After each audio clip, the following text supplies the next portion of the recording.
The views and opinions of the hosts and guests are their own and do not necessarily reflect the views of the management and staff of Guardian Radio.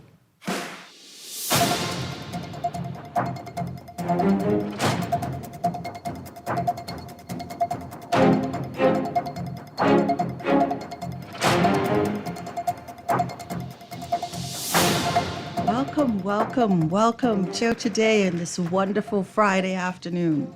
I'm your host, Cherise Cox-Nottage, sitting in for Robin Lyons, who, as you know, is doing other things. That's how I'll put it.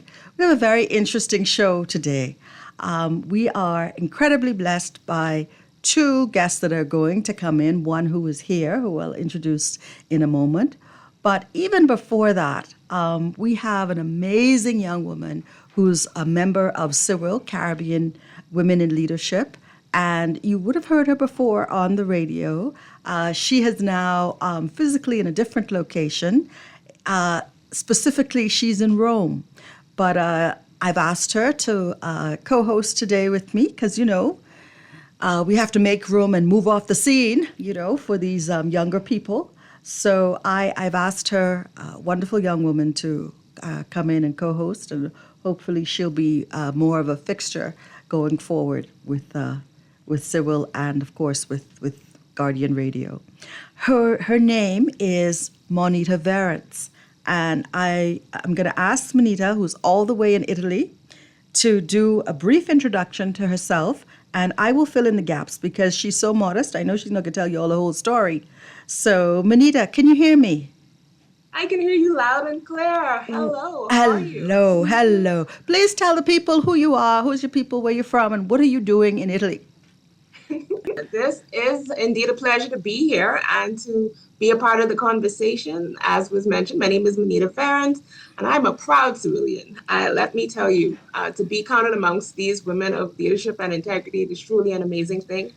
I am the wife of one husband, the mother of two children, which is something that I prize being able to do as a leading woman.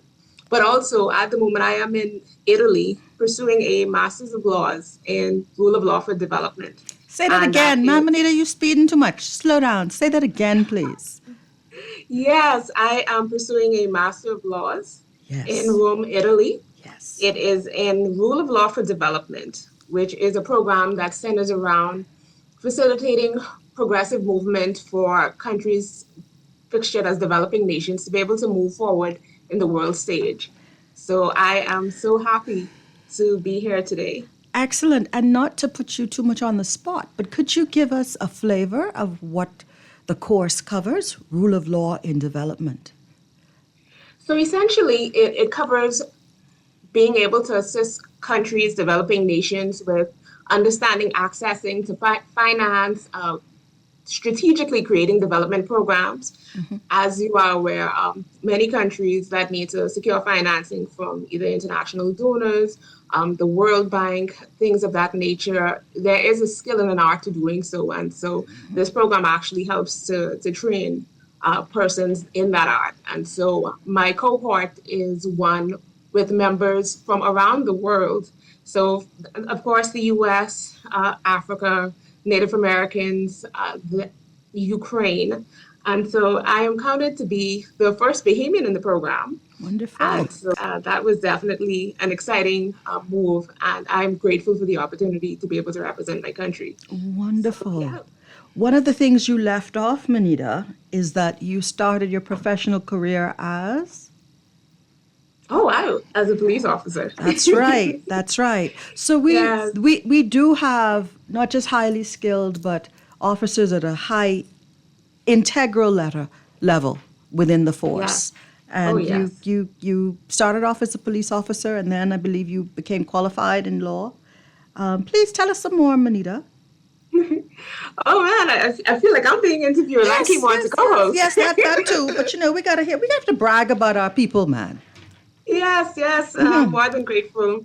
So I was a police officer for almost 10 years. During that time, of course, there is a nasty stereotype that police officers aren't educated, but I am one of many that had multiple degrees. I have a bachelor's degree in laws, a bachelor's degree in economics, an associate's degree. So yes, I am an avid learner. Wonderful, wonderful. And as I say, we're grateful that at this hour, because it's late for you, right? It's Yes, well after 8. yeah, Yes. 8 p.m. Friday night in Rome. So thank you for jumping in and co-hosting today.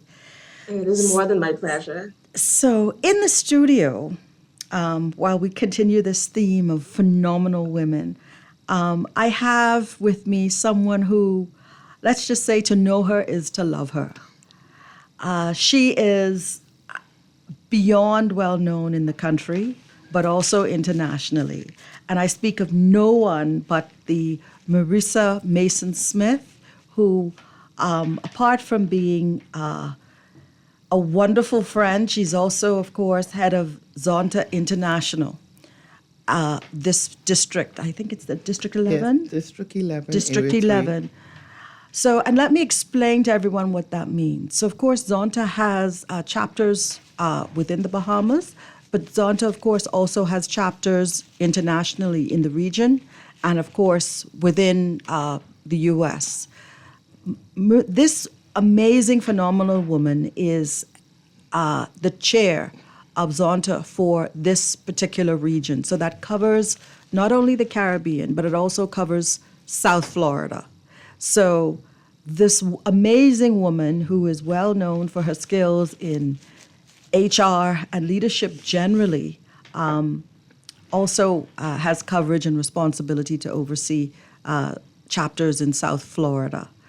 I came to, as I say, a marvelous, incredible woman. But I also had the pleasure of serving with her on a wonderful project known as 13 WAM. And I know you might ask, what is that? And it does take it's a bit of a mouthful. But 13 WAM really was something that involved the former late minister, Obi Wilshcombe, several years ago. And it really involved, WAM stands for Women's Affairs Ministers Meeting, WAMM. And that was a team that came to the Bahamas in, I think it was 21.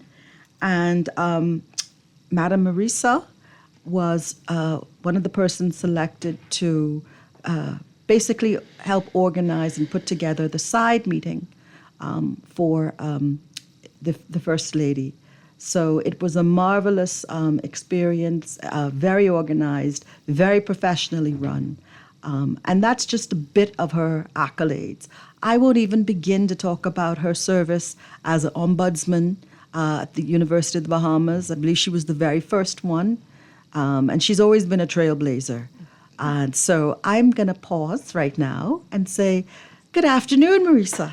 Good afternoon, Lady Cherise and Lady Varens. How are you both? Afternoon. We're doing fine. We're Oh, doing fine. congratulations to you, Madam Varens. Yes. And Yes. I know, I've always known greatness was in you. Absolutely. And you had the potential and ability to come and lead when you're done. So I congratulate you on your latest achievement.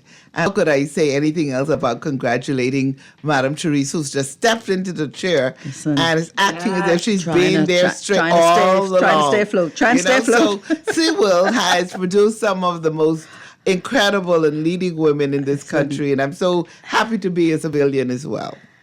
Well, yeah. we are glad.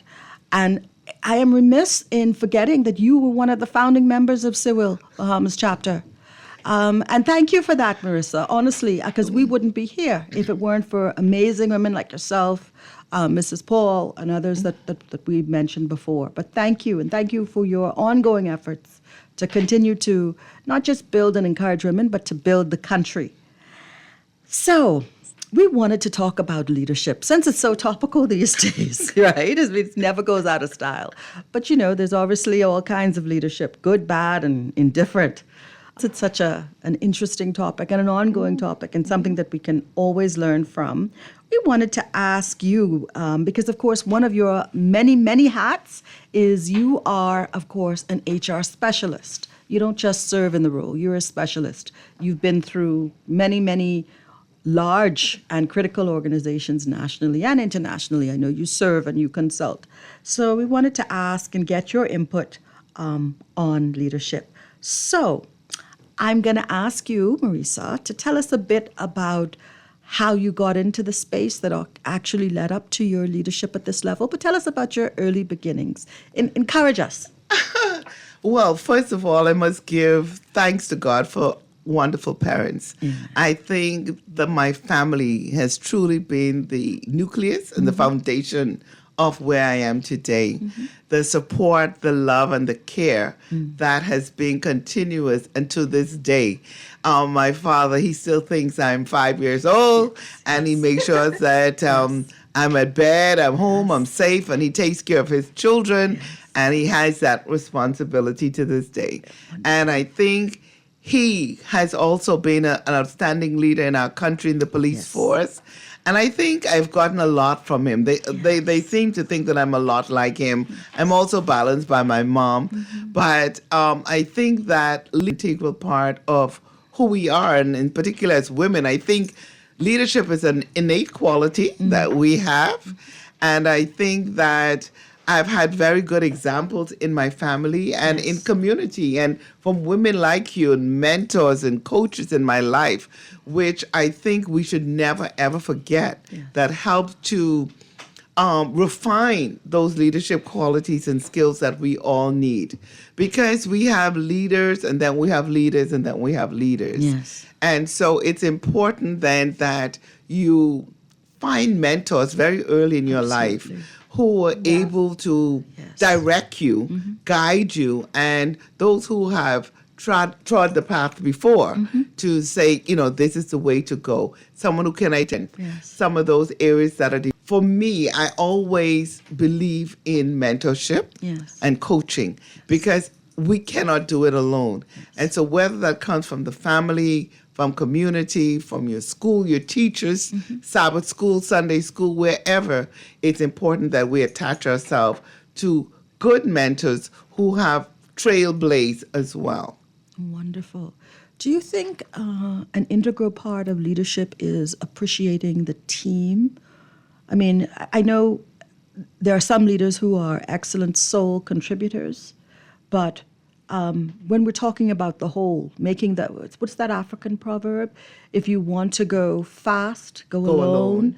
But if you want to go further, far. If you want to go far, go together. Yes. I really believe in that. There's no leader who can do it alone. Yes. It doesn't matter what skills, qualifications they have.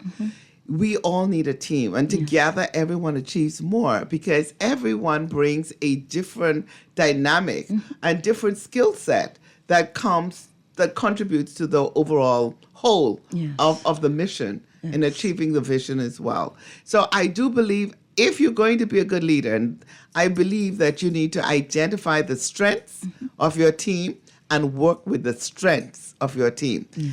If you know that as a leader that you're not as proficient in communication, find that one at the table who can handle that so very easily that it makes it look seamless for the team. And again, it's a team approach. And again, if you have persons who have technical skills and who are more technically savvy than you are, pull to the strength of that. And that is how we get it done collectively without competition.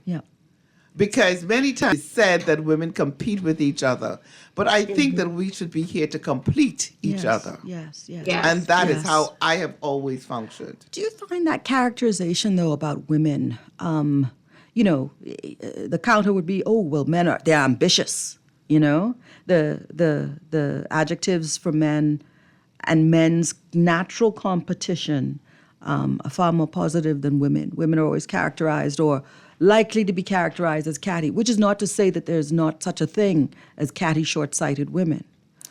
I don't agree with that. I think that there are certain characteristics and behaviors that are common to all of us.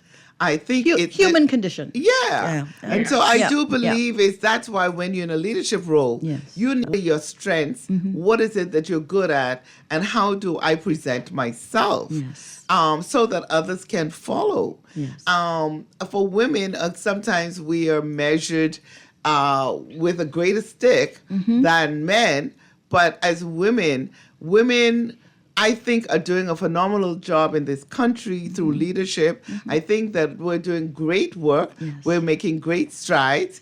We still have a lot more to do in terms of some of our key roles. But I do believe the Bahamas should celebrate the women we have Absolutely. who are in leadership roles Yes. right now. We have our Governor General. We have a Yes. Commissioner of Police. We have the prosecutor, DPP. the DPP. That's right. We have them all around. We have yes, CFOs, CEOs who are in leadership. You are an outstanding We all professional, are. right? We all are. And so Yes.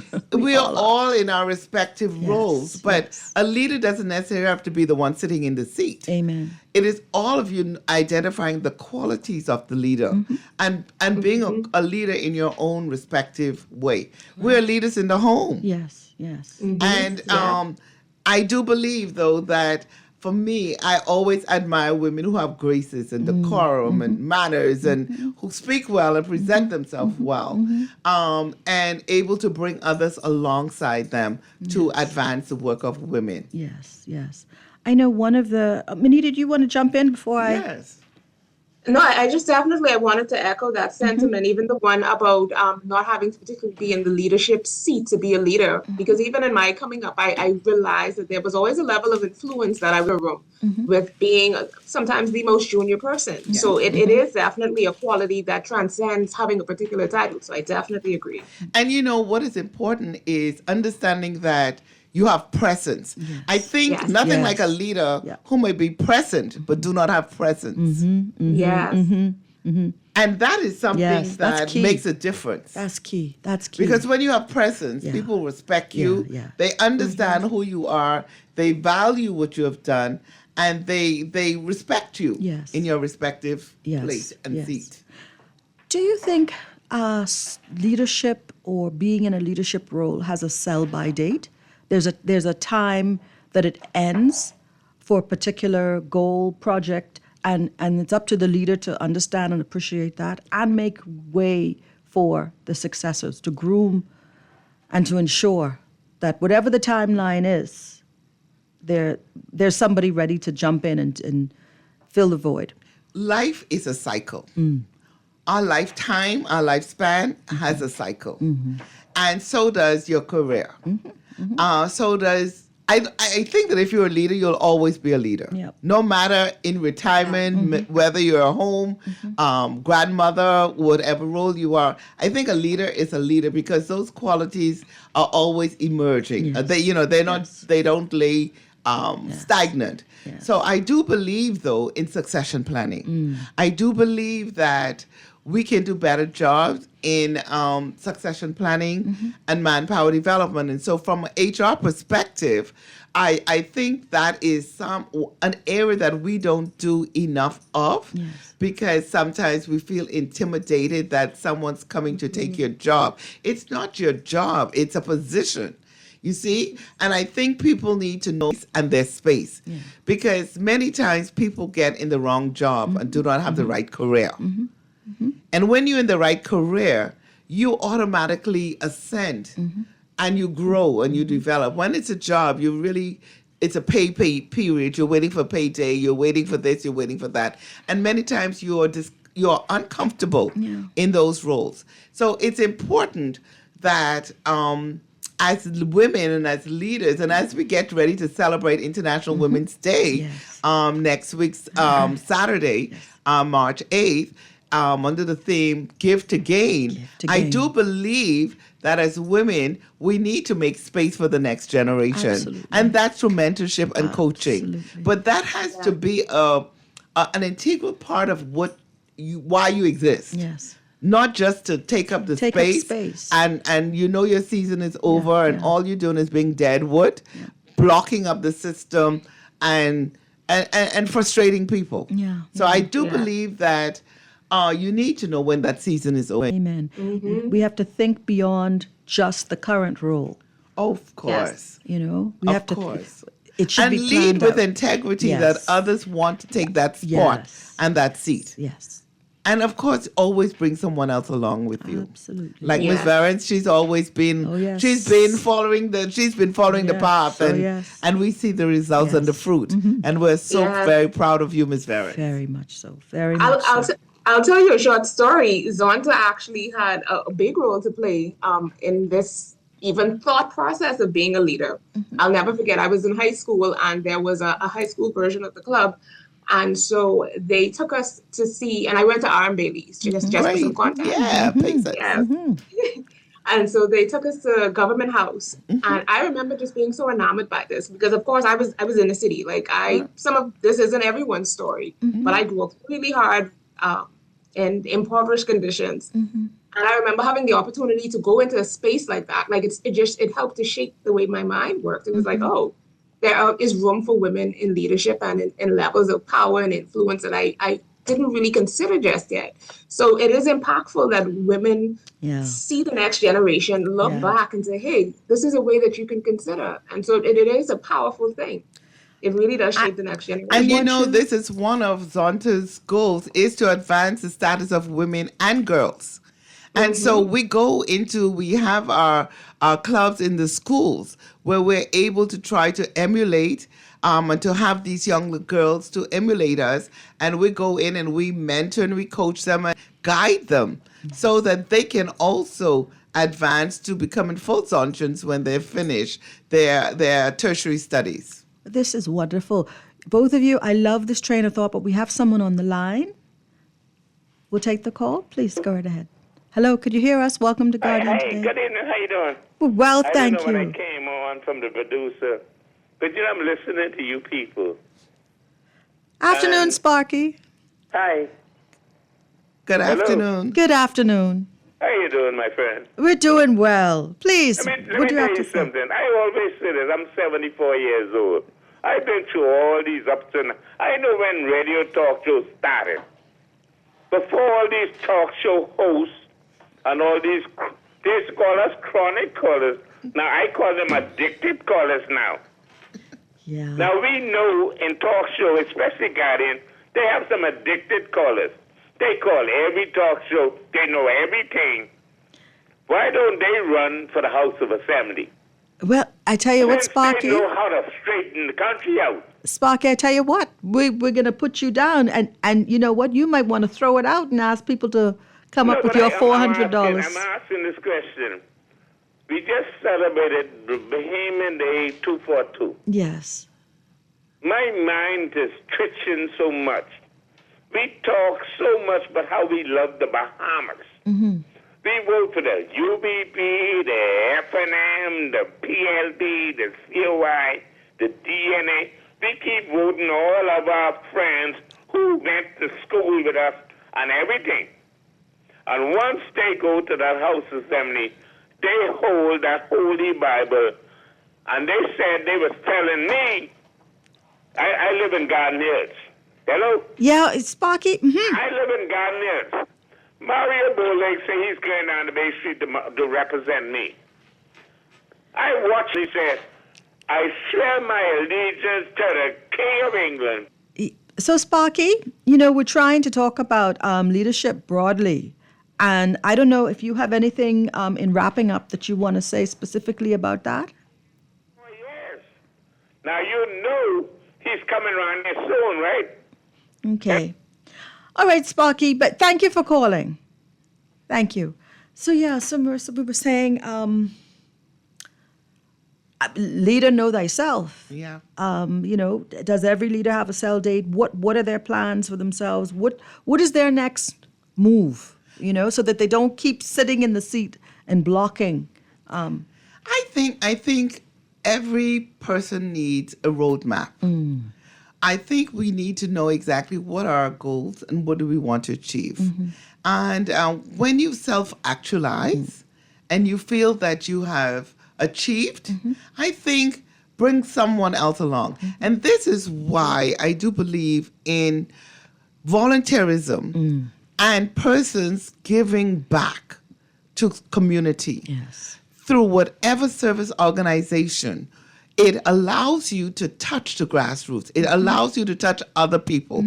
It allows you some of your knowledge and experience to bring another woman along. Yes. Like our sister Varen said, Yes. she came from another environment, but because Zonta was present, Yes. it shaped her mind Yes. and it caused her to see life from a different perspective. Showed her possibilities. And it showed her possibilities. And I'll give you both another success story. And I don't mean to embarrass Madam Justice Cheryl Bazard, but we were both attending Willamette Pratt, some young ladies who were in Willamette Pratt, which is part of the Zonta volunteer program.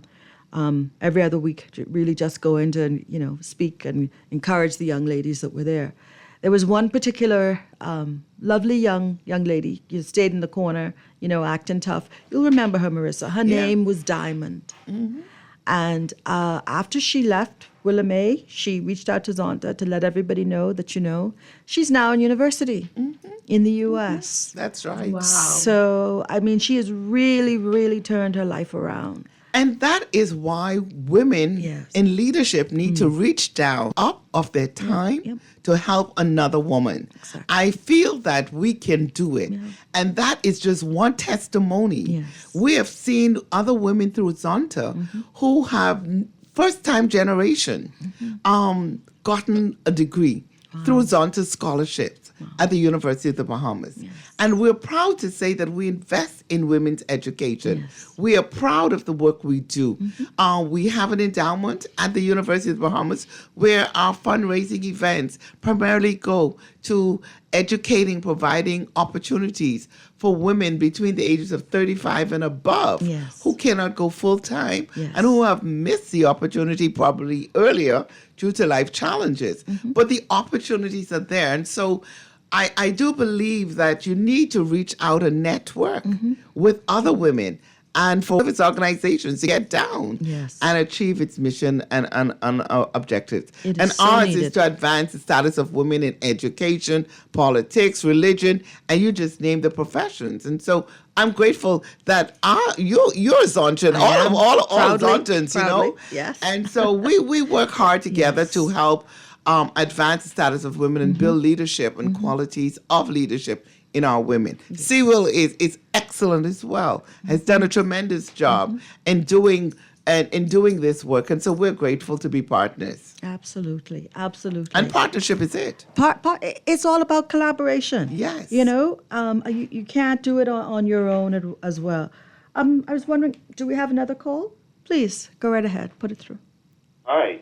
Hi. Good afternoon. How art thou? Good afternoon. Thou art well. Lift up your voice. Sound cheerful, my dear.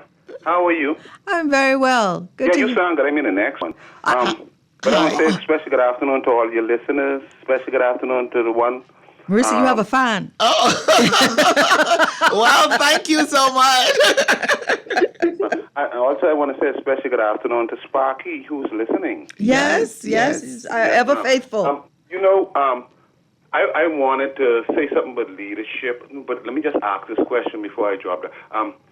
What you think the ladies, and when you come down to the leadership of all of these great organizations that ladies had, Zonta, the rest of them, what are you guys not doing, or what do you guys need to do to encourage not just males, but your own females to support and to lift up women? What are you not doing enough? What do you need to do more to encourage us males and the females who don't believe that women can lead?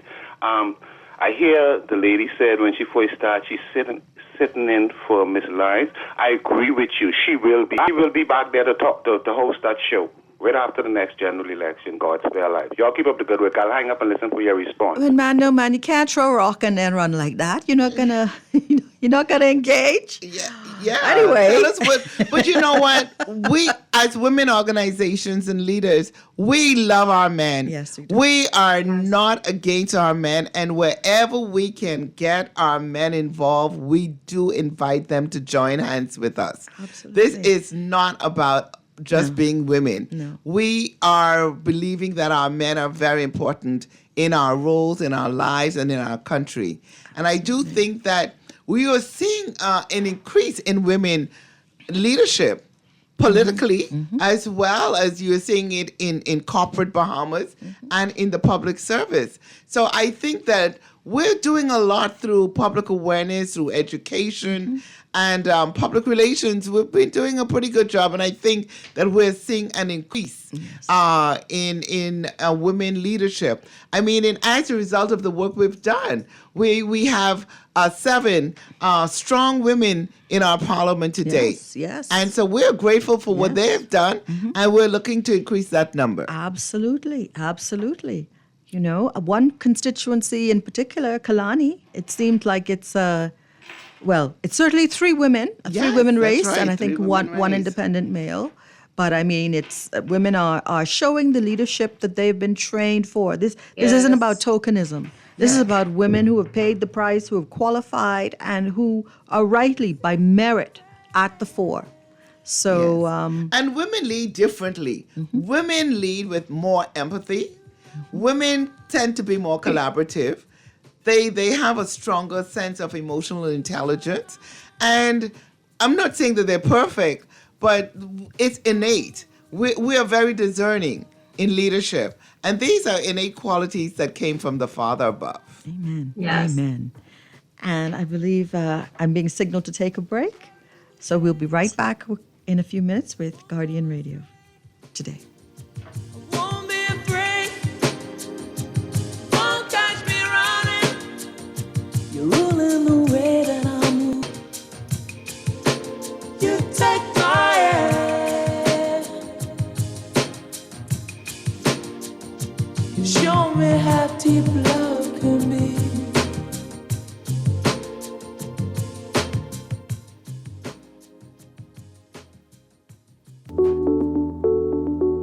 Screening for colorectal cancer should begin at the age of 45. Reduce your risk for colon cancer and schedule your colonoscopy today at reduced prices for the months of March and April at the office of Dr. Harold Mullings, located next to Princess Margaret Hospital. Call us today at 328-5550 or WhatsApp 816-1417.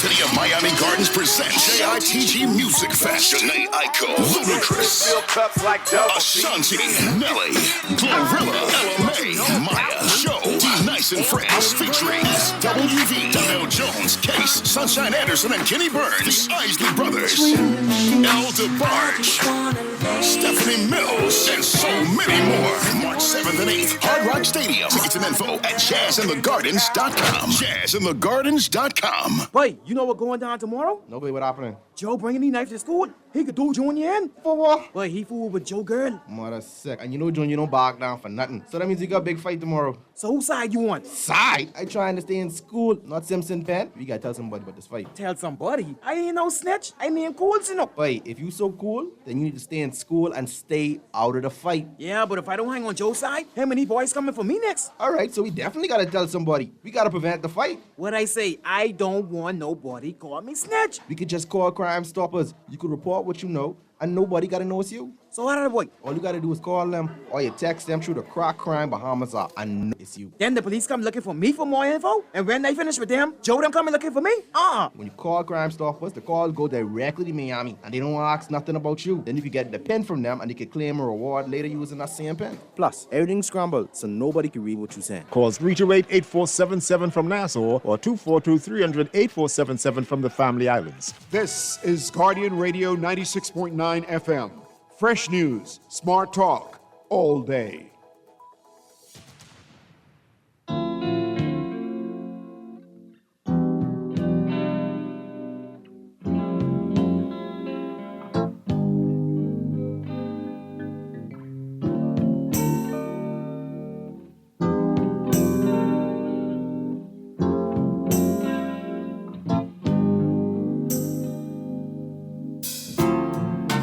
Holding back the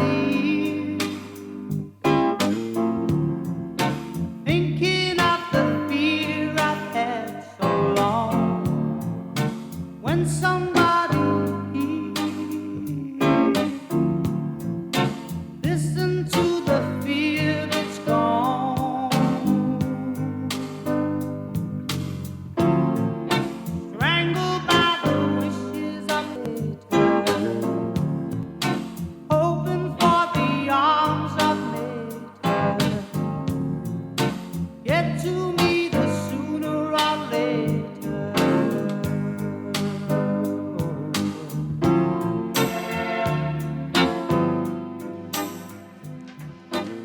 Good afternoon and welcome back to Guardian Talk Radio and Guardian Radio Today. I'm here welcoming one of the most phenomenal women, Marisa Mason-Smith, who's one of our special guests today, and we're speaking on the topic of leadership. But before we get back into this very interesting topic, I'd like to read our promo from Cosrite. Cosrite has an open house, and get ready, Bahamas. Cosrite is happy and excited to host their second warehouse opening on February 28th from 10 a.m. to 3 p.m.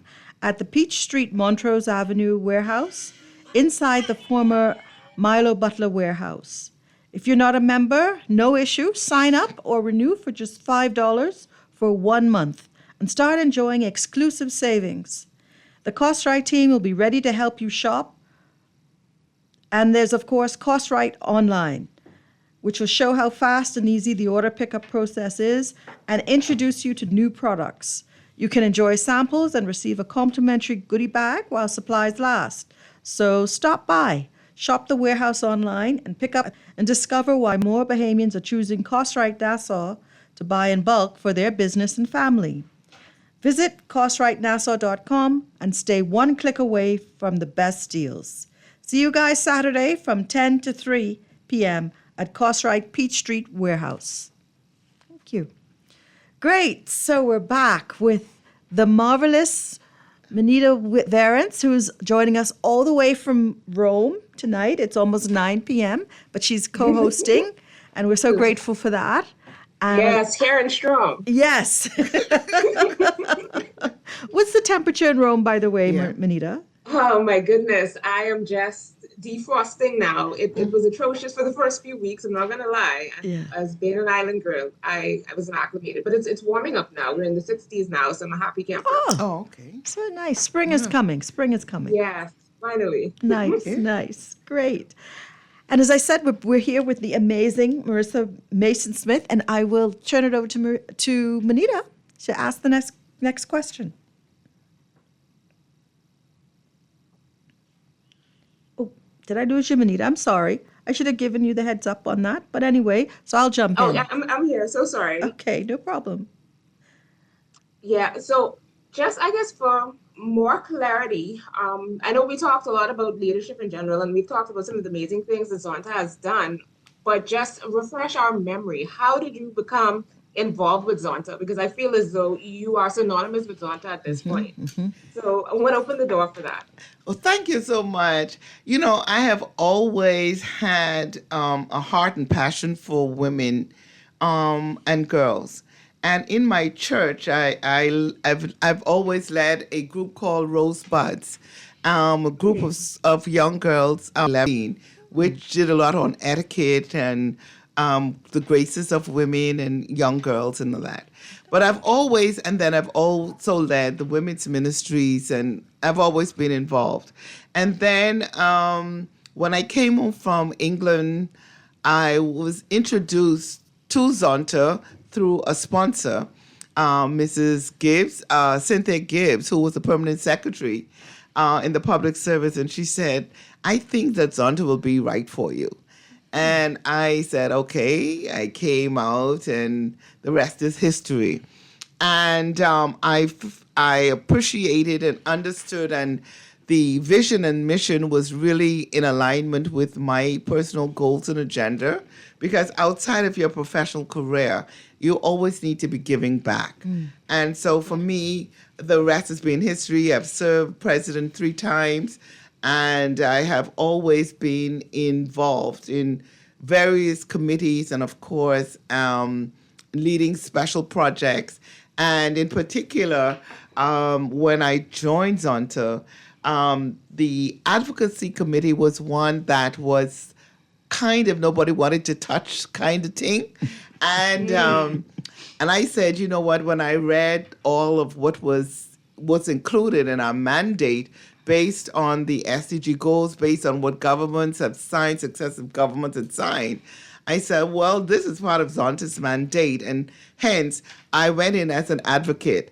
And as a result of that, I'm still advocating for women's rights, which are human rights, and I have been able to advance our presence in the area of our gender-based violence campaign, in which Zonta said, I also want to acknowledge the Honorable Melanie Griffin, who was the minister at that time of social services, who really understood the vision and the mandate, and she welcomed us at the table.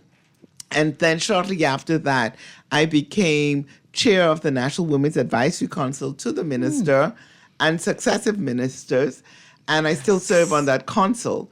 But in terms of the work for women in the country, Zonta has always been foundational because everything springs from Zonta's mission, which is to advance the status of women and girls and to build a better world for women and girls. And so it is all part of my purpose, and it's in alignment with my goals in terms of seeing women in leadership. And then, of course, CWIL, they're all intertwined.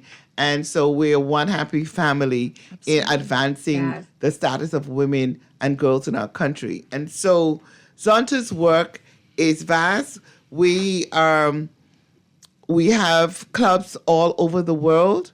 And there's a club in Rome. You need to visit them, Ms. Veritz. You know, I need to send you contact and get busy while you're there. But in terms of the work that we do, it is really national service, and it's all volunteerism. And so our current president is Assistant Commissioner of Police Janet McKinsey, and we have a very powerful team of women who sit at the board level, and we have our Lieutenant Governor, which is Bernadette Gibson, and we're proud of her. She will become our governor come June in the next as our first Bahamian governor to hold and to sit in that international seat. Well, we have two amazing Bahamians sitting on international seats because Zonta has a seat at the UN. Yes, and we do have a seat at the UN. Yes, and we're very proud. And for some of us who are going to the CSW meeting next week, there's several activities that Zonta is hosting, several side events, and I'm sure it's all going to be a learning experience and opportunity for all of us. So our work is continuous. Yes. Could you tell me what's it like interacting with our Zontian sisters from South Florida? Do they have more of a flavor of the Caribbean, or are they fully more North American, and you have to kind of bridge this divide? We bridge it because a lot of it is cultural. Yes. But of course, there's a diaspora. So you have persons from the Caribbean in some of our South Florida clubs. We have Puerto Rico, which is, oh my goodness, so exciting. Yes. And we have other clubs in the BV Islands, British Virgin Islands. We have in other areas, in Kitts and other Caribbean territories. So every club has its flavor, but our mission and vision and goals are the same. Yes. Which is to advance the status of women in the various professions, and of course to build a better world for women and girls, because women in many cases are underrepresented in many leadership areas. Yes. And even here in the Bahamas, we have 75% of our homes being led by.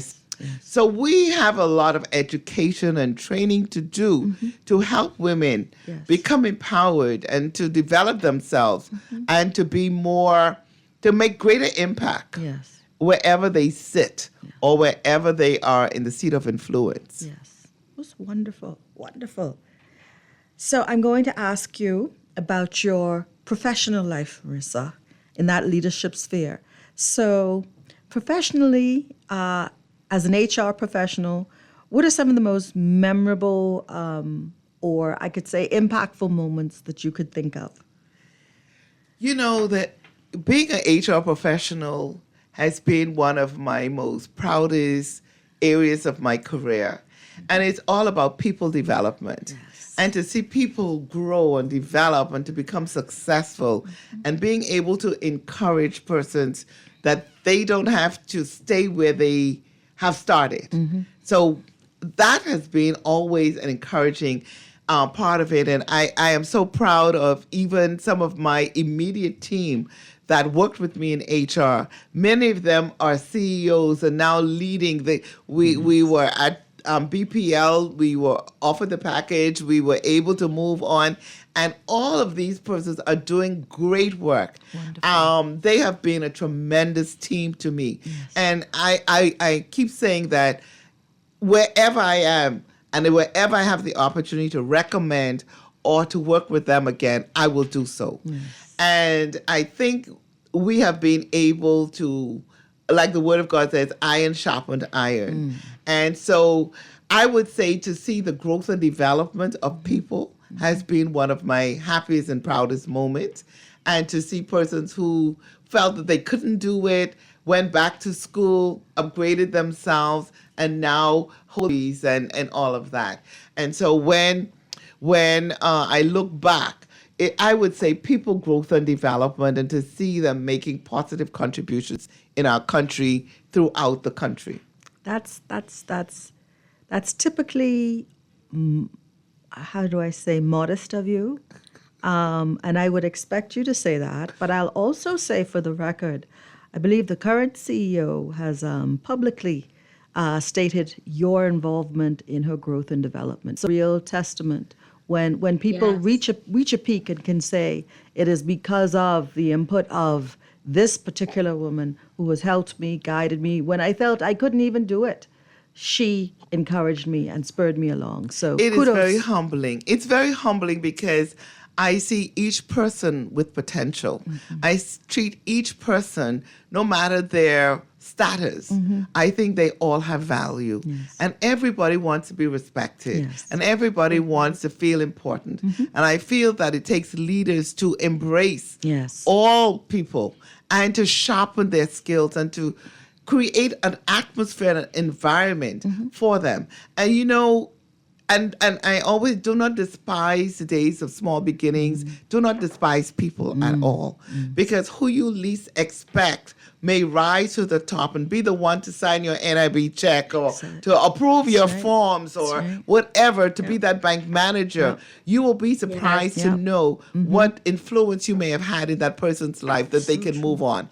And I am very grateful to God for positioning me and for allowing me through my Christian walk to bring people alongside me and alongside in their respective roles to be more and to be better than where they were when I pray for that. That's wonderful. And Marissa, I'm going to ask you something that you hear people saying a lot. They cite this phrase, and it sometimes grates, but they'll say, "Oh, I'm not doing that job. I'm not being paid what I'm worth," as if, first of all, whatever someone pays you is a reflection of your worth as a human being, which is an impossibility. I appreciate what they're trying to say, but I think, to my mind, the question is, for the job that you're doing, do you have the skill set for it? And if you do have the appropriate skill set at the appropriate level, are you being paid? What is the rate for that skill set?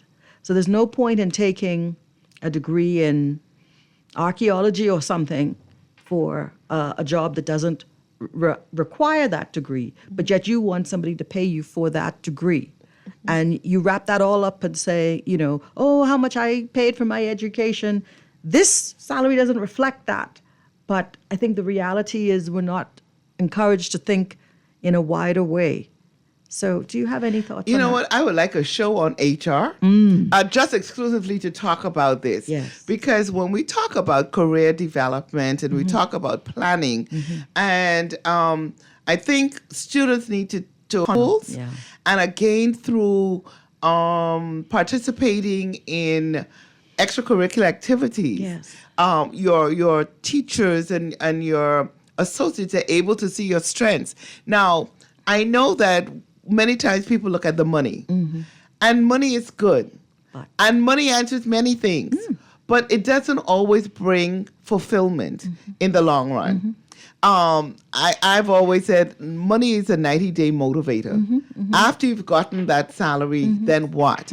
And so I encourage persons to identify exactly where do they see themselves in the long term. Now, research has shown that in the lifetime, you will change your careers at least 5 to 7 times. But it may be in the same professional sphere. You know, we have Ms. Verens, who has been a police officer, but she is advancing herself in the legal so the foundation has been laid. So she's building upon her career through guidance and, of course, through her own self-motivation. No job can ever pay you for what you're worth. Exactly. That's the point. I think for me personally, productivity is a problem in our country. That people are qualified, they have many skills, they have many qualifications, but they're wrong fit and the wrong job. And the many wrong times thinking. we have the people in the right job and the right people in the wrong job. And that's why HR professionals must be aware of how these things align for corporate productivity and job performance. Amen. And I would love for us to talk more, especially to young people, because we're not horses or mules. No. You know, it's not, once you feed me so much, then I'll do so much work, as opposed to, perform. And then you will be rewarded. And then you will be rewarded. And this is it. And we have to talk about this because many persons in the millennials and the zennials, there is an entitlement. There's a warpedness. There's an entitlement culture that I come with my bachelor's degree and I'm equivalent to what you should be making who've been working for 30 and 40 years. And we need to get persons to know that there's a process to get from A to C. I think social media has so much to answer for. It has warped the minds and the characteristics and the personalities. And I would think, we need support on this, with the teachers and the guidance counselors. Somebody has to help readjust the thinking of these young people. But it's parents as well. I agree. Parenting has a lot to do with this. I agree. Because many times you hear parents say, I want you to be better than what I have or have more than what I... But what does that really mean? Is that being tingsy?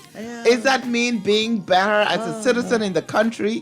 That mean law-abiding? What does that really mean? Because if you drive a particular car, doesn't equate that you should have it. It took you years to get. And sometimes it may be a corporate car. Listen, thank you. It took you years to get it. So you don't know the circumstances. And then you find many of our young people getting involved in illegal activities, forgetting things. Many people are losing their careers and their integrity because of money and wanting to pass. And for us through Zonto, we try to work through and engage through civil that build character, build your integrity. Things will come. When you align with women like Cherise and Robin and Charlene Paul and these great women in our country, we have Cipriana Bethel. We have so many other good women, Deborah Bartlett. And I mean, there's so many good women who you can mentor and who can mentor you. And they can show you the ropes and guide you through the experiences that they've had to make you better. That it takes time to achieve what you need to achieve. And honestly. And very often we're fighting against the home life, the home thinking that these children come from. That and social media and the TV. Social media. The louder voices, and so we have to get louder. But parenting is very integral and critical. Amen. Don't you move, Marissa. I see my producer waving at me. We have to take a break. We'll be right back on Guardian Radio Today. Thank you so much. Freedom, putting it in my stroll. I'll be high stepping, y'all, letting the joy unfold. I'm living my life like it's golden, living my life like it's golden, living my life like it's golden, living my life like it's golden, living my life like... This is Guardian Radio, your station for up-to-the-minute news and intelligent, interactive, and engaging conversations. 96.9 FM.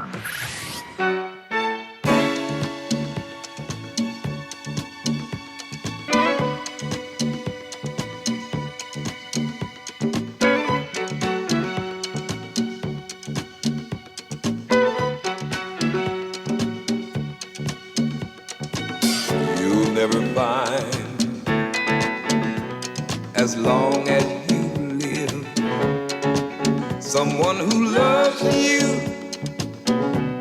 tender like I do. You'll never find,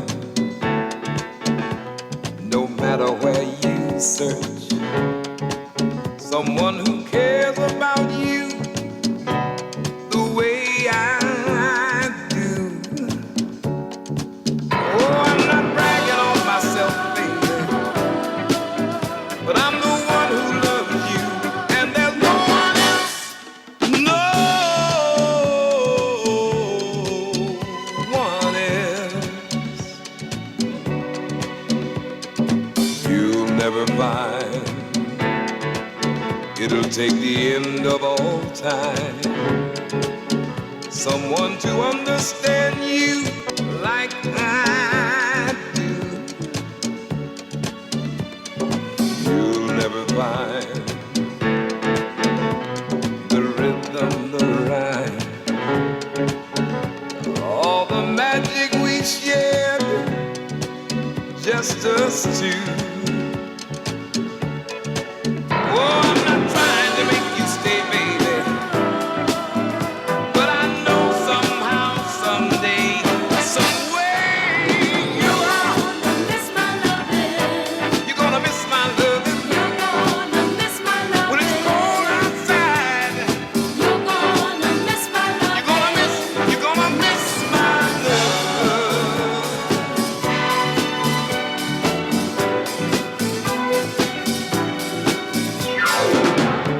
You'll never find another love like mine. You'll keep searching and searching your whole life through.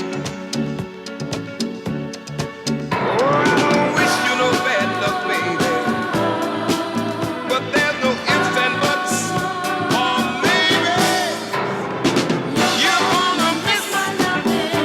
You're gonna miss my loving. I know you're gonna miss my loving. You're gonna miss my loving. You're gonna miss my love. Oh, late in the midnight hour, baby. Good afternoon, and welcome back to Guardian Radio Talk. We are here with the wonderful, fabulous Marisa Mason-Smith, president of Zonta International, covering the Caribbean region and South Florida. The amazing Manita Varance, who's a longtime member, who is joining and co-hosting from Rome this evening for her. We thank you and welcome back, Manita. Thank you. I'm sitting in for our wonderful chair, Robin Lyons, who is, I don't want to say gone on to glory yet, Robin, because that doesn't mean. It's a temporary assignment. That's right. That's right. Temporary assignment. That's right. That's right. Temporary assignment. Right. Robin's a temporary assignment. And we now have joining us and we just have these most amazing women in Cyril. That's what I'll say. And I could brag a little bit. You all forgive me. Yes, of course. Amazing, incredible, entrepreneurial, beyond leader extravagance. She is a businesswoman. She's a chartered accountant. She also has a first in distinction of being the first female CEO of BPL. I speak of none other than the inimitable Darnell Osborne. Good afternoon. Good afternoon, Darnell. Welcome. Thank you. Welcome. And you might have heard we're discussing leadership, but I would be remiss if I didn't also brag about your BICA, the Bahamas Institute of Chartered Accountants role. Yes. You were head of BICA for how many years? 3 years. My presidency was 3 years. Yes. I had been on council for 8 years. Yes. But my presidency was a very busy one. Yes. For 3 years. Yeah. Normally it's 2 years. Yes. You were in high demand as usual. Well, it was a transitional point. One of the things that I'm most proud of at BICA is having led the Bahamas Institute of Chartered Accountants Act of 2015. Yes. And that's a lot of work, thanks to the team, Yes. committee. I always work with a good team and give praise and thanks to them to help me achieve what I need to achieve. So we had very good legislative reform committees, and which consisted of several past presidents, some of who have actually gone on to glory now. Yes. But during that time, it was felt that I should remain another year to see the implementation of the act, because that was the first time we had updated the legislation for the accounting profession in 25 years. The first one was 1992, I think it had been, and which was led by Philip Galanis. Yes. And, Yes. yeah, so. Yes. And I remember we spoke to Charlene Paul a few weeks ago. You started out as well when women weren't that plentiful in the accounting profession. Tell us about how you got in and what it was like. Yeah. Actually, when I joined, we had several women. Women were it wasn't that women weren't plentiful. It was that women partners Yes. were not Yes. plentiful. Yes. And so I had a number of mentors in Price Waterhouse who were females, but all the partners were male. And only in recent years, I would say, Price Waterhouse achieved first women partners. So one of the good things about when I joined the accounting profession, I had the benefit of knowing a lot of the founders, and like I worked for one of the leading founders, T. Maitland Cates, who's in Freeport, and he was a partner with Price Waterhouse, and also a lot of the first Bahamian partners. Yes, yes. That was because that was the dynamic. That was the dynamic back in yes. 1989 when I joined. It was still the firm. very much foreign-led, foreign-flooded. Yes, yes. I had two cousins who were accountants. One has gone home to glory. That's C. Ednall Smith, and he was a partner at Price Waterhouse. And then I had another cousin, Gerald Sawyer, who I was very close with them because they were my mom's first cousins or cousin-in-laws, and they were like brothers. But you probably had to work harder than anybody to disabuse And anybody she was from the always view. smart. Well, this is true too, but to disabuse She was people. not just pretty, she was smart. Yes. Well, put it like this, because there's several types of smart. I was blessed with academic abilities, and so one of the things, my first love, I'll tell you how I got into accounting, because I almost slipped out. I had a teacher at St. John's College, the Green Giant, and he was just fascinating because he would say all sorts of things. He was Jamaican, he's passed now, but he encouraged me to pursue accounting. Well, when September rolled around, everybody was complaining from the year before that, don't go into accounting, that's to do commerce, which is like just general business. And so I went to him saying, I think I'm going to change and whatnot. And he was like, rubbish. He said, you're quite capable. And so I stayed in the class, and I loved it. Good. I loved the preciseness of accounting, the details. Yes. And maybe it's because I grew up around money and business, so I knew about it. So that's how I ended up, my first love of accounting. I then went on to the College of the Bahamas. Yes. And I achieved accounting scholarship. And from there, I went on to the University of Waterloo on scholarship as well. Yes. So, and Waterloo at the time, that was really challenging. COB was okay. It was a bit different, but it was more manageable then. And but when I went to the University of Waterloo in Canada, which is one of the top universities in accounting in Canada, it really whooped my behind. But it challenged me and stretched me. Yes. And and I came and I joined. I was recruited by Lenny Smith. So before I finished school, and back then that's what they were doing, because they were trying to encourage. And Lenny was very biased when it came to Canadian students. He felt like, because he had gone to Canada, and shout out to him because he wasn't well. He's just out of hospital.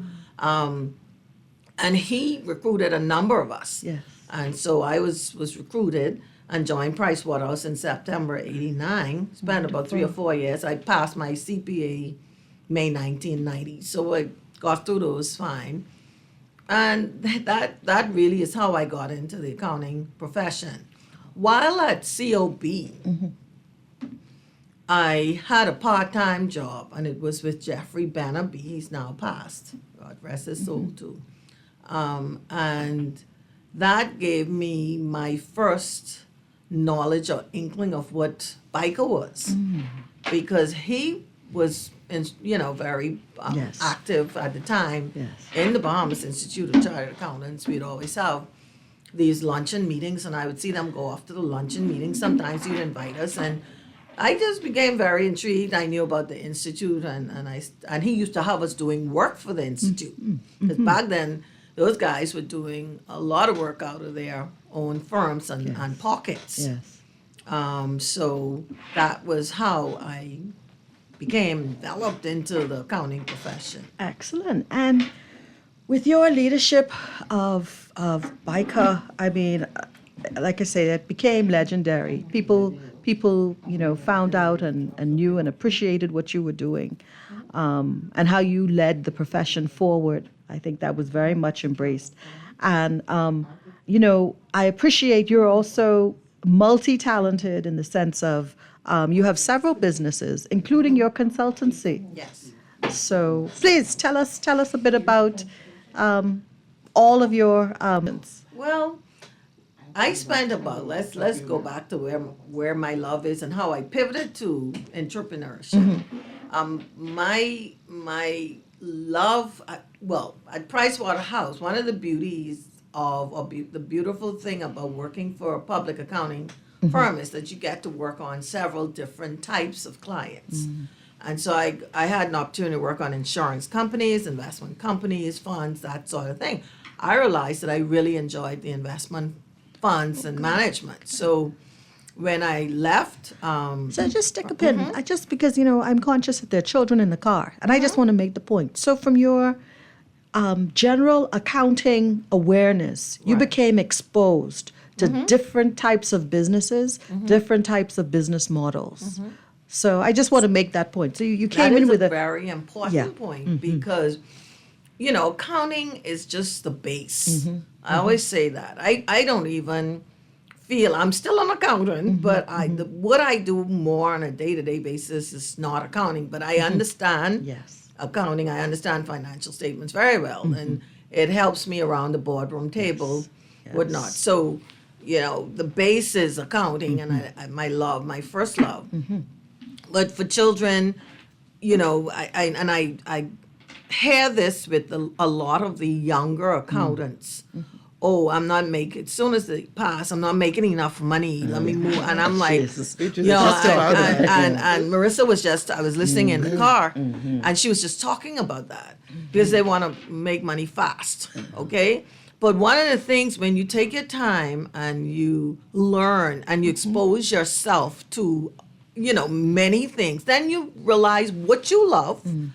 And to me, being successful is not just about being satisfied and happy and enjoying what you do. Yes. And that was one of the things that I learned while auditing different companies. Yes. Also, you network, you meet people, and I'll talk about this later, but that is the thing to me that's most important and that was most helpful with me succeeding.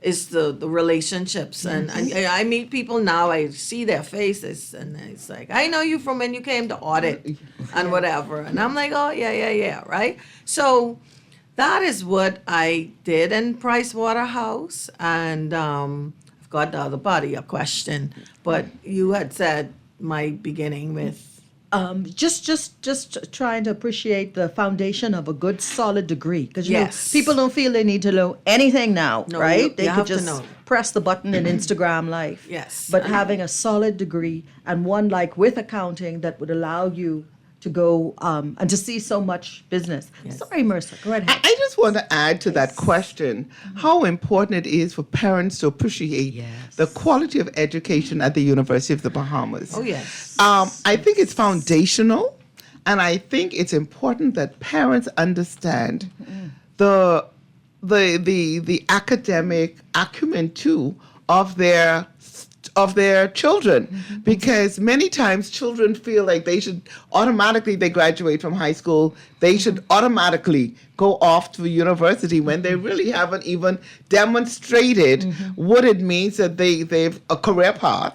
And number two, the finances may not necessarily be available when they can go to University of the Bahamas free if they're a full-time student. And so I think, as Donald has said, Well, not free.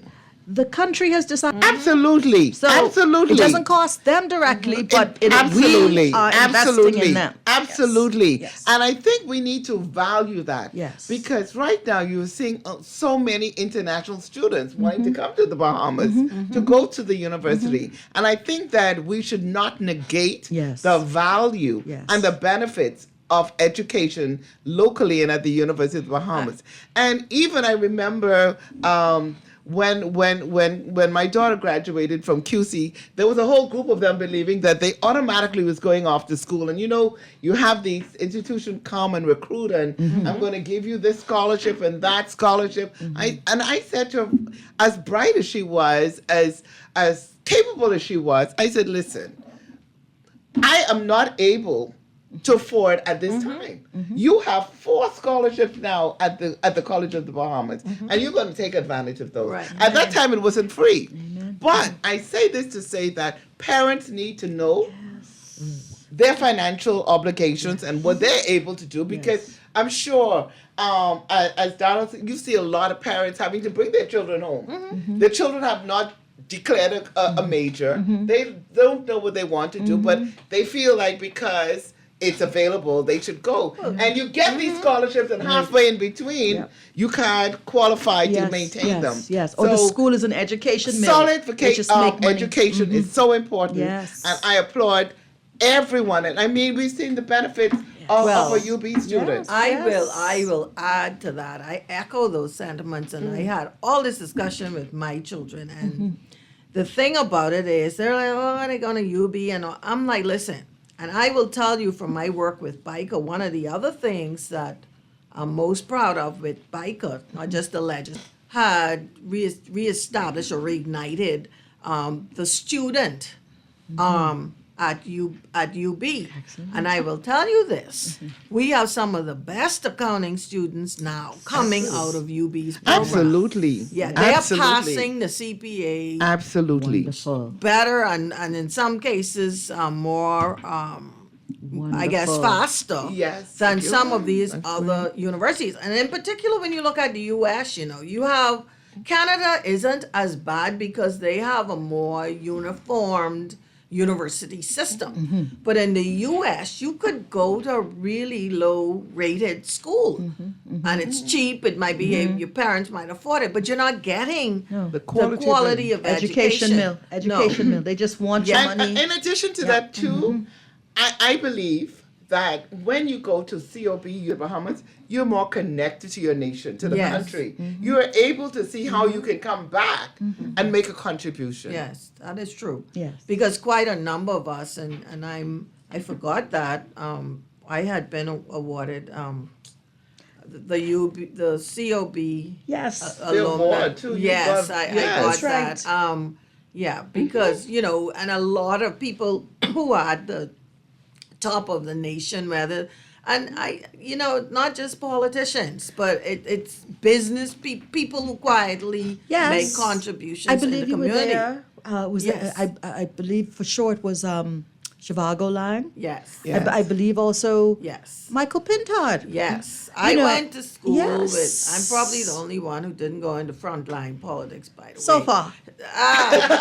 Coming soon.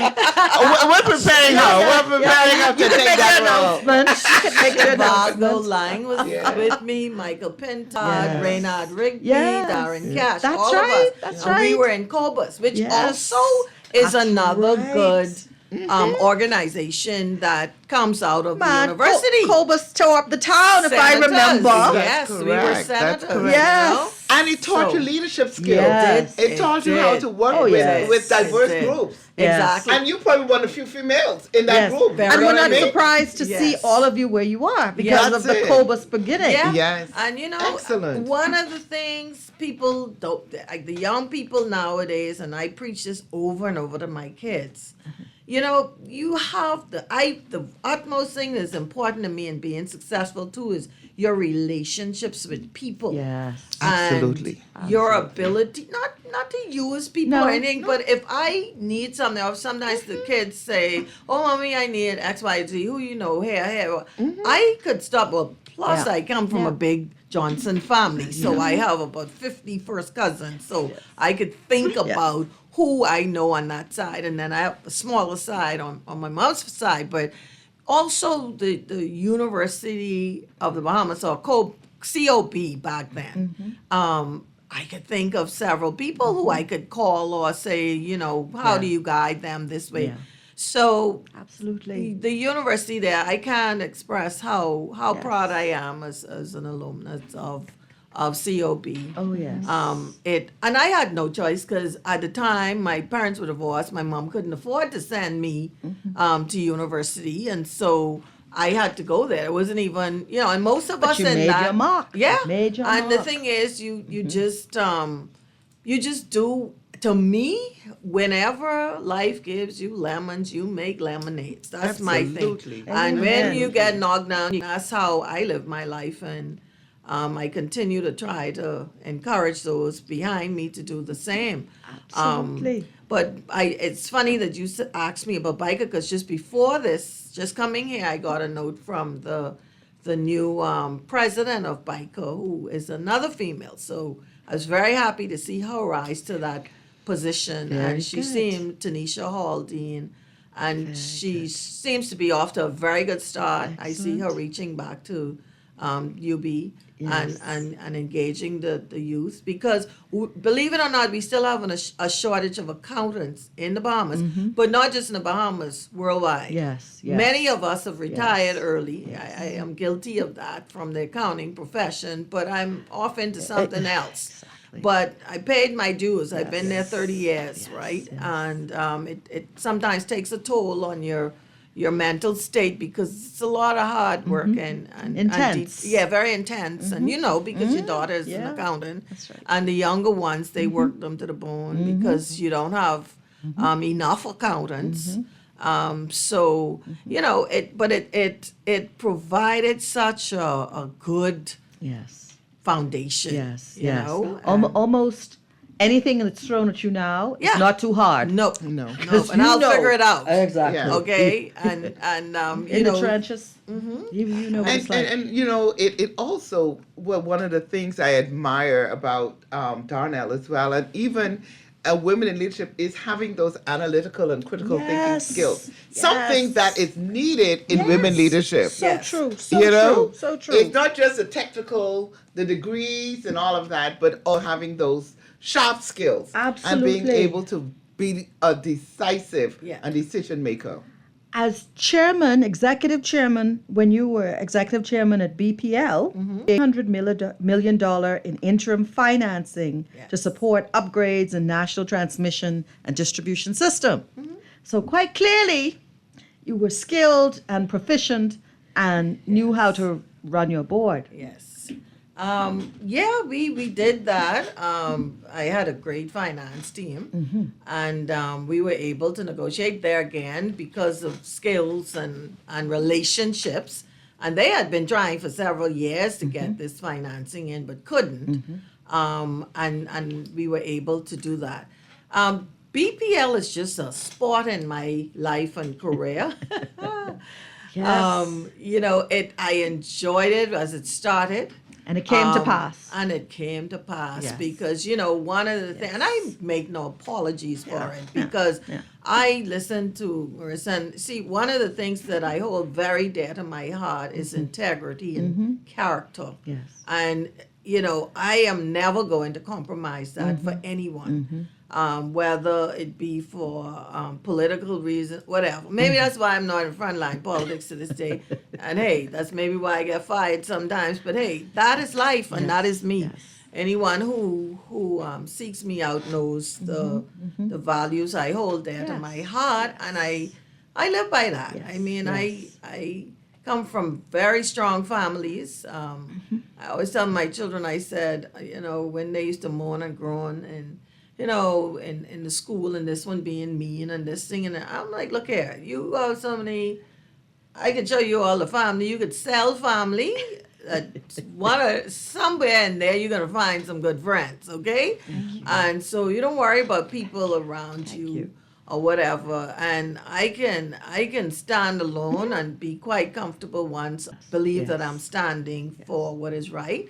So I'm proud of my appointment as first female chairman of BPL. I was sought out. And Yes, you were. After 17 years at a company, and I made that decision to do more national service full time.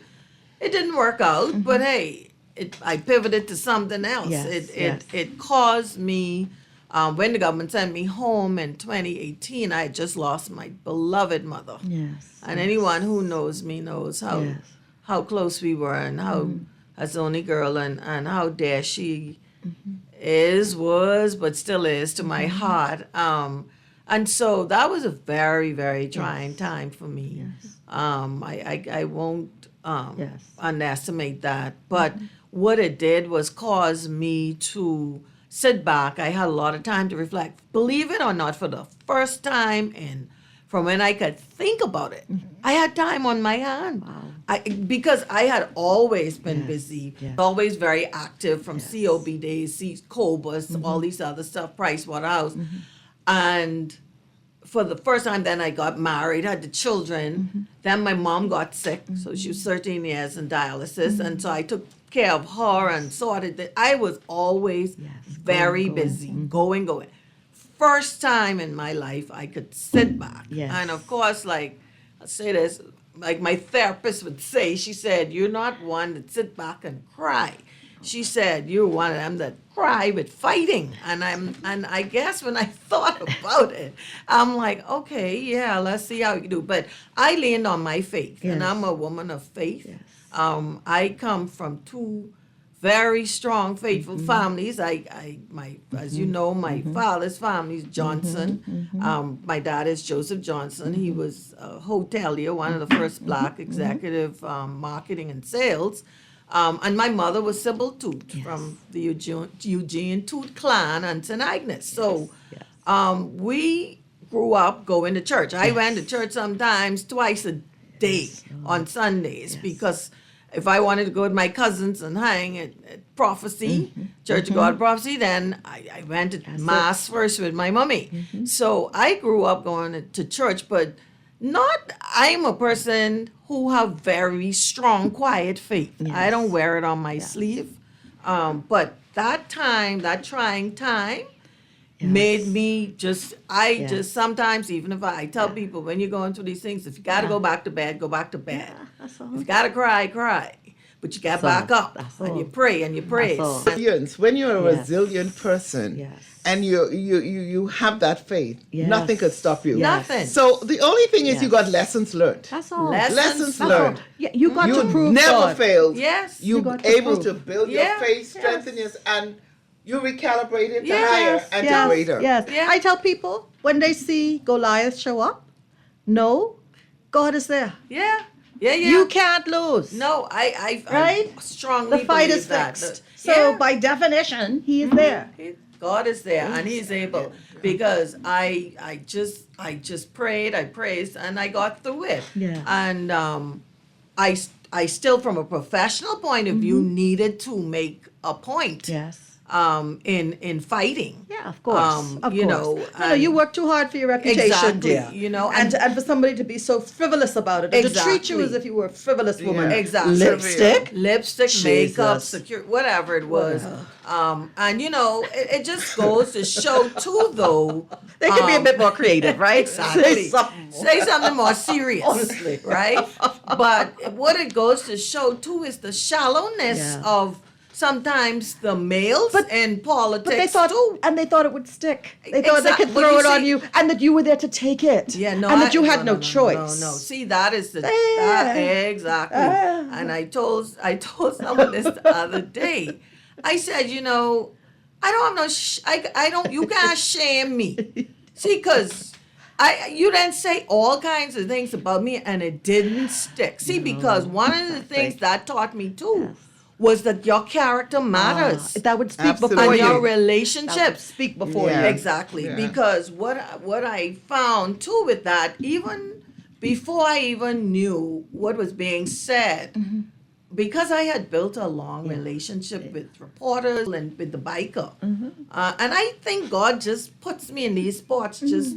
Strategically places you. Strategically, right? I don't know where Yes. he's going to place me next, but strategically that was. But it only could be good. It only could be. It good, only could be right? better. But I had such good relationships with people that they didn't believe it, and you had some of the reporters. They would say, "Miss Osborne," some of them waking me up and this is what the minister say, but you and what you have to say, but this and before we play this, let's see what you are. And I said very little because I knew my reputation would stand. And the good thing, like I told someone, I think it was yesterday or the day before, my reputation was stronger than theirs. Yes. And I don't think they realized that. You see, when and that's no weapon formed against no you shall weapon prosper. formed against me will ever prosper. And that remains today. And but you know, it goes to show the lack of respect. For women. Yeah. Because if it was a male, you weren't going to do that. You weren't going to say those things. No. In that manner. To But silence you. Think exactly. You know, to silence really? me. You don't need to go that way. And so the relationships matter, and your reputation matters. You know. Yes. So true. I'm sorry, caller. I talked over you. Please call back. Oh, I think you have? Okay. Hello? Hello. Oh, wonderful. Please talk. I'm so sorry. No, Good that afternoon. wasn't me. But I'm just calling to just encourage the women on the show. Two of them are well known to me. Yes. And Donnell, listening to you just now, that is such an encouragement for so many women who may be going through. So I just want to encourage all of you to continue to encourage women. Because women in the Bahamas, especially those in leadership, are going through so much. They are undermined. And as Donnell said, you can't shame me. No.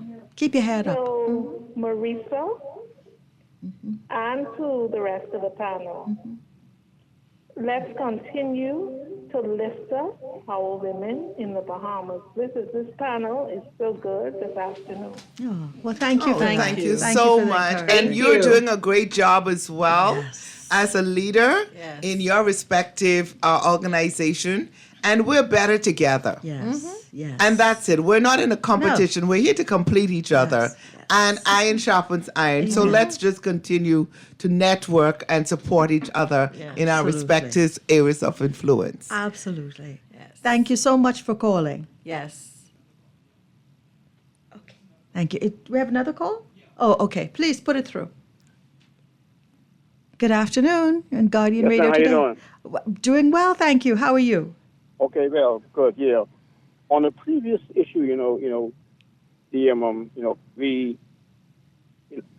I see a problem where and sometimes we send our children off to school to get brainwashed, and they come back home and they can't fit into what the program is inside the nation.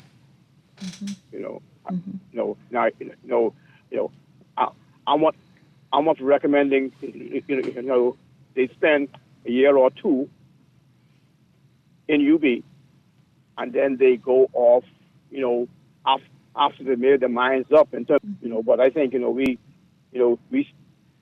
don't spend enough time doing the legwork in terms of what we want our children or what our children need in terms of going ahead, in their own country, Very well said.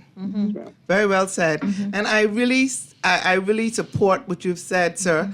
And I do believe that if our children take at least 1 year in the university, they build national pride as well in the country. They begin to see the areas in which we can fix. When I go and come back, this is an area that I need to work in. This is what I need to do and how I'm going to make my country better. Because believe it or not, the Bahamas is still the envy. And we have some of the smartest and most brilliant minds in this country. And so we want to encourage all of our Bahamians who are overseas. There is a place for you in the country. Find it, fit it, and get involved. And fight for it. Fight for it.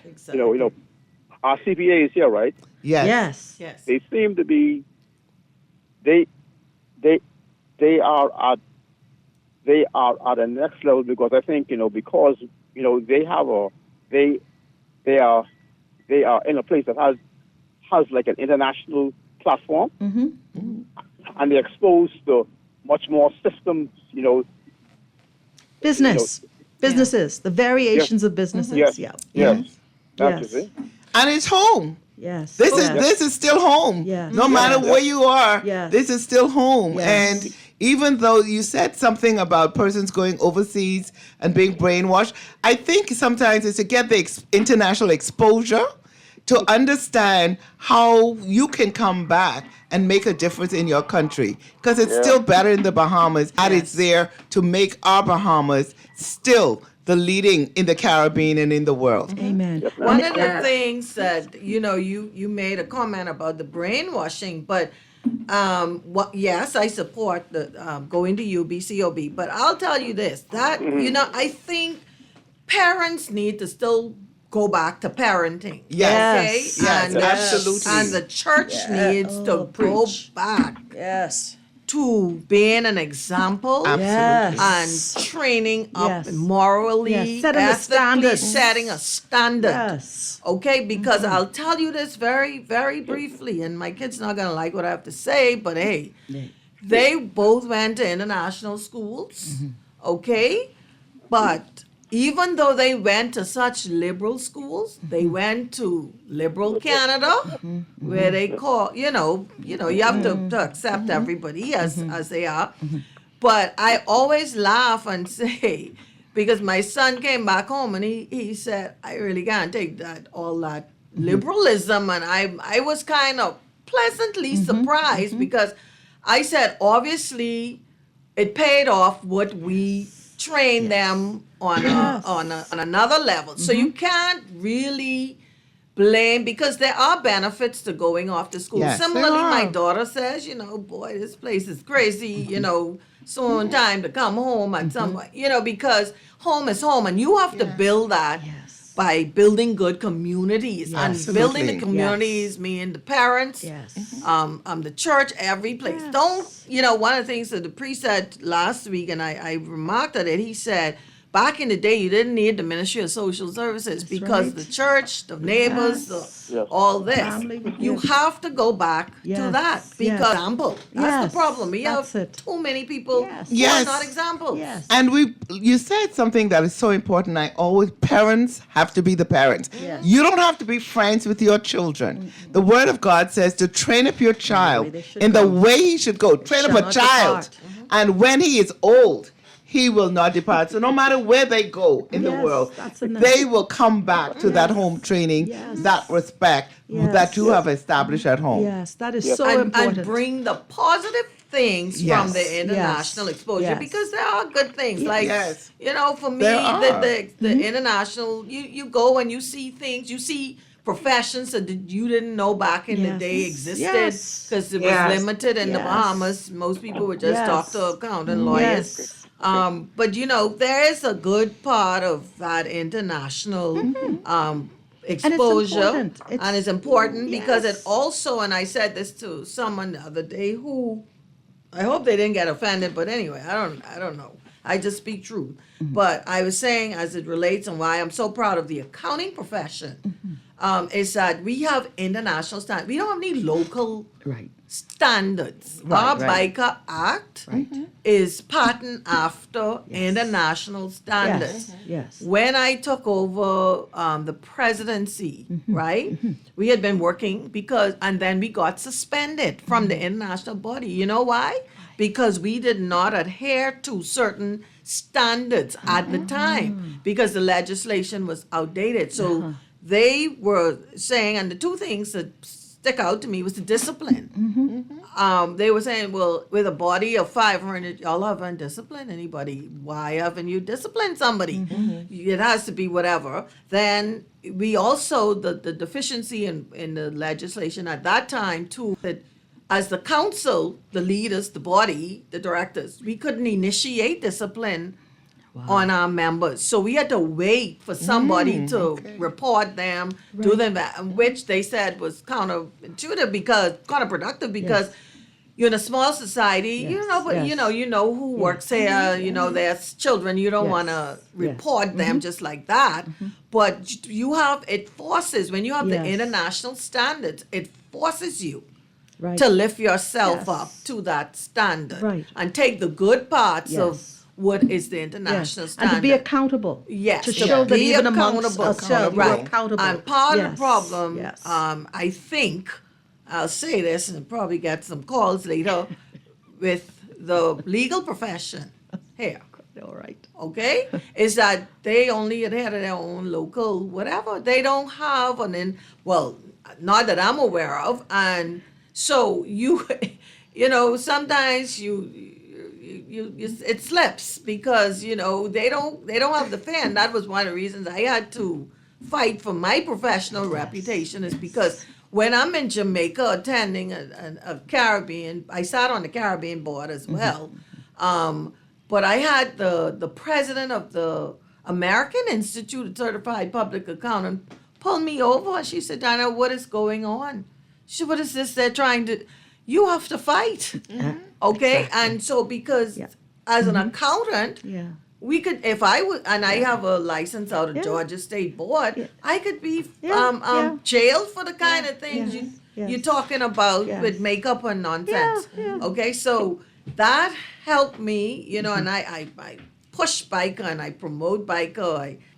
We would continue to live on, and people would not shy away from the hard work and become accountants, because that's one of the institutes in this country that we should be very proud of, because when it comes to international finance, you did the work. It sat fallow until it took a woman to come along and do the work.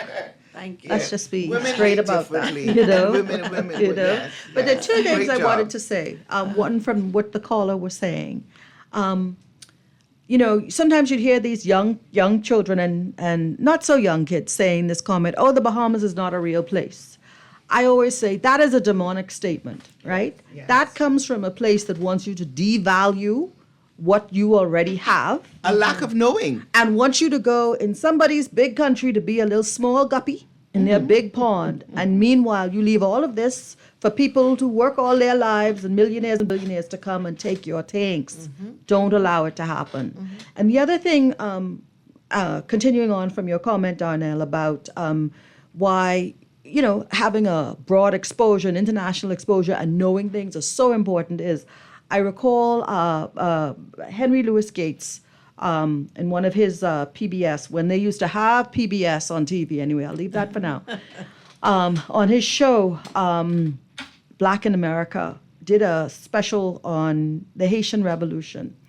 And while everybody celebrates, Toussaint Louverture and all of that, how wonderful the Haitian Revolution, one of the things that the Haitians did not learn was the value of the sugar crop. Sugar was king.